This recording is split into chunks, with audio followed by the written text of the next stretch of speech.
खन्थाइनि मुं आयै। खन्थाइखौ सुजुदों आब' हेमानि बसुमतारी, गामि गसाइगाव, हाब्रुबिल, जिल्ला क'क्राझार। फैदो दानिया आब'नि खन्थाइखौ दान्दिसे सम खोनासंलां दिनि। आयै, आयै नों बहा दं? नोंखौ जोबोद गोसोखाङो आयै। माबोरै दं नों? आयै, नों मोजाङै दंना आयै? नों जोंनि थाखाय बेसेबांबा खस्थ' मोनबाय उन्दैनिफ्रायनो लानानै आयै। आयै, नोंखौ जोबोद नायनो लुबैदों, नोंनिसिम आंबो सौहैहाया। आयै, नोंनि देहाया मोजाङै दंना आयै?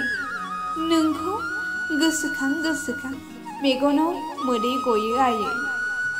मा खालामनो आयै, नोंखौल' सानो, सिगांनि बायदि खस्थ' खालामबावो नामा आयै? नोंनि देहाया थोनला आयै। आयै, नों जेब्लाबो खुसियै था। नोंल' जोथोनै लाखि देहाखौ। नों मोजांब्लानो जोंबो मोजां आयै। खन्थाइया एसेनोसै, गोजोन्थों।